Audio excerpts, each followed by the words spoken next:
नमस्कार दोस्तों, आप सभी का फिर से स्वागत है हमारे YouTube चैनल भक्ति भूमि में। एक बार भगवान शिव माता पार्वती को कुछ उपदेश दे रहे थे। तभी माता पार्वती भगवान शिव से कहती है, हे प्राणनाथ, सत्य क्या है और हम जिसे असत्य कहते हैं वह क्या है? तभी भगवान शिव माता पार्वती से कहते हैं, हे देवी, आज जो मैं कह रहा हूँ यह सत्य है और जो मैं नहीं कह रहा हूँ वह असत्य है। फिर माता पार्वती भगवान शिव से कहती हैं, हे देवों के देव महादेव, मुझे आपकी बात समझ नहीं आई, आखिर आप क्या कहना चाहते हैं?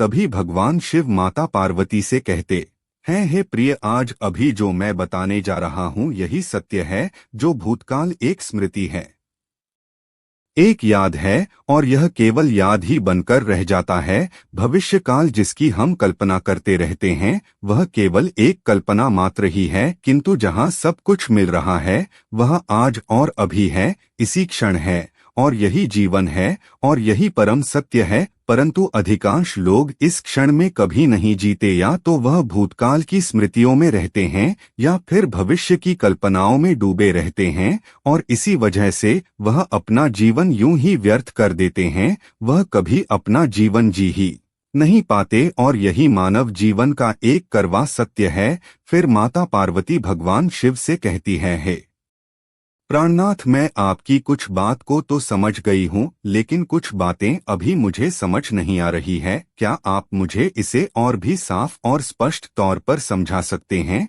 तब भगवान शिव कहते हैं, ठीक है, मैं आपको एक कहानी सुनाता हूँ। इस कहानी को ध्यानपूर्वक सुनना और समझने का प्रयास करेंगे। आपके मन में जो भी प्रश्न है, इस कहानी के जरिए उन सभी प्रश्नों के उत्तर मिल जाएगा। बहुत समय पहले की बात है, एक छोटा सा राज्य था। उस राज्य में एक व्यक्ति रहता था। उसने अपने जीवन में जो कुछ चाहा उसने वह सब कुछ कमाया। जब धन चाहा तो उसने धन कमाया, जब उसने प्यार चाहा तो उसने प्रेम कमाया। वह जो कुछ चाहता था उसने वह सब कुछ पा लेता था। मान सम्मान पद प्रतिष्ठा सबके पीछे वह दौड़ता रहता था और उसने सभी को प्राप्त कर भी लिया और देखते ही देखते उसे अपनी कामयाबी पर अहंकार होने भी लगा था। उसे खुद पर यह गर्व था कि उसने जो कुछ चाहा उसने वो सब कुछ पाया लिया और यही बातें वह सभी के सामने बोलते थकता नहीं था। वह अपनी कामयाबी के, अपनी सफलता के किस्से लोगों को सुनाया करता था। वह खुद अपने मुंह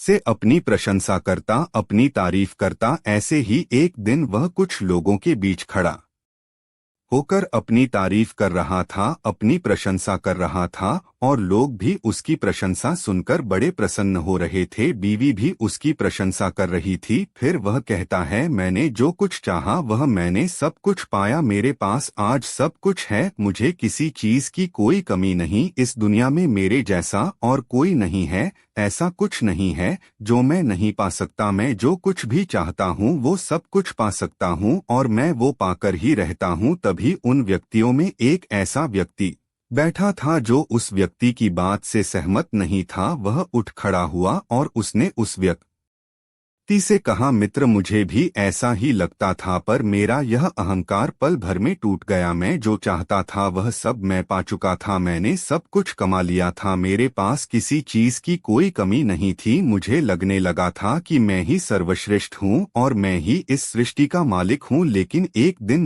मुझे मौत के दर्शन हुए और मेरा सारा भ्रम टूटकर बिखर गया। उस वक्त मुझे एहसास हुआ कि मैं तो कंगाल हूँ, मेरे पास कुछ नहीं है। मैंने अपने जीवन में अब तक कुछ नहीं कमाया। मैंने जो कुछ किया था वह सब तो मेरा स्वार्थ था। मैंने तो अपना जीवन आज तक जिया ही नहीं। जब मौत सामने आती है तो सारे भ्रम टूट जाते हैं। इतना कहकर वह जोर जोर से हंसने लगा और हंसता हुआ वो अपनी राह पर आगे बढ़ गया। उस व्यक्ति की बात सुनकर उस व्यक्ति का मन विचलित होने लगा। उसके मन में घबराहट पैदा होने लगी। अब उसे भी मृत्यु से डर लगने लगा था। उसने मृत्यु से बचने के उपाय खोजने शुरू कर दिए। मृत्यु के भय के कारण उसने अपने चारों तरफ अपने अंगरक्षकों का एक घेरा सा बना लिया ताकि कोई उस तक पहुंच ना सके, ताकि कोई उसे मार ना सके। कुछ दिनों तक सब कुछ अच्छा चल रहा था, लेकिन तभी एक दिन उस राज्य के राजा की मृत्यु हो गई। किसी ने उस राज्य के राजा की हत्या करती थी। जब यह बात उस व्यक्ति को पता चली तो वह बड़ा भयभीत हो गया, वह बड़ा आश्चर्यचकित हो गया। उसे समझ नहीं आ रहा था कि इतने बड़े राजमहल में इतनी सारी सुख सुविधाएं, इतने सैनिकों के बीच में आखिर कैसे किसी ने राजा की हत्या कर दी। जब राजा के शरीर को शमशान घाट ले जाया गया तो वह व्यक्ति भी अपने अंगरक्षकों के साथ वहां पर जा पहुंचा। राजा की चिता तैयार की गई और उसे अग्नि दे दी गई। उस चिता को इस तरह से जलता देख अब उसके मन में और भी ज्यादा भय उत्पन्न होने लगा था। वह और भी ज्यादा डर चुका था। अब उसे उस व्यक्ति की वह सारी बातें याद आने लगी थी। वह सारी कहे शब्द उसकी कानों में गूंज रहे थे। उस व्यक्ति ने बताया था कि जब मौत आती है तो सारे भ्रम टूट जाते हैं, सारे अहंकार चकनाचूर हो जाते हैं। तभी उस व्यक्ति के मन में एक और ख्याल आया, यह जो व्यक्ति जल रहा है, यह व्यक्ति भी कभी अपने आप को एक राजा कहा करता था। आज मौत ने इसका भ्रम तोड़ दिया है।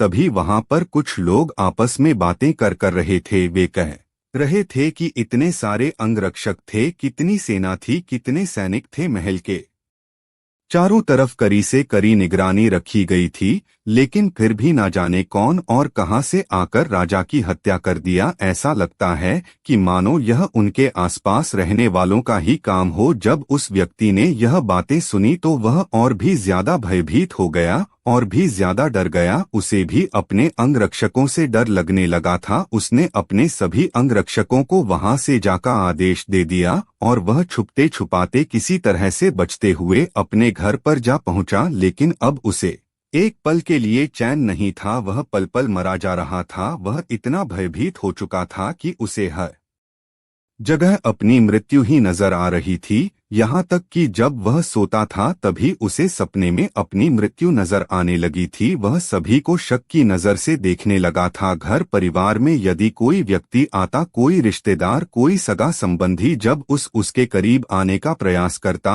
तो उसे ऐसा ही प्रतीत होता था कि मानो वो उसे मारने आया है और वह व्यक्ति अपनी धन संपदा को बचाने के चक्कर में लग जाता। एक दिन वह व्यक्ति अपना भेष बदलकर दूसरे गांव की ओर जा रहा था। तभी अचानक उसके पैरों में एक कील चुभ गई और वह आंखें बंद करके जोर जोर से चिल्लाने लगा, मुझे मत मारो, मुझे मत मारो, मुझे छोड़ दो, मुझे जाने दो, मैंने तुम्हारा क्या बिगाड़ है, बचाओ, कोई है यहाँ पर, मेरी जान बचाओ। तभी उसी मार्ग पर एक बौद्ध भिक्षु और उनके शिष्य उसी गांव की ओर जा रहे थे। तभी उस बौद्ध भिक्षु ने उस व्यक्ति की आवाज सुनी। वह उसके करीब पहुंचे। उन्होंने देखा कि वह व्यक्ति आंखें बंद करके बस चिल्लाए जा रहा है कि मुझे मत मारो, मुझे मत मारो, मुझे बचा लो। तभी उस बहुत भिक्षुओं ने उसके पैर को पकड़कर उसके पैर से वकील निकाल दी और कहा, बंदे आंखें खोलो, यहाँ कोई नहीं है। अरे तुम्हारी जान को कोई खतरा नहीं, नहीं, यह तो एक छोटी सी कील मात्र है।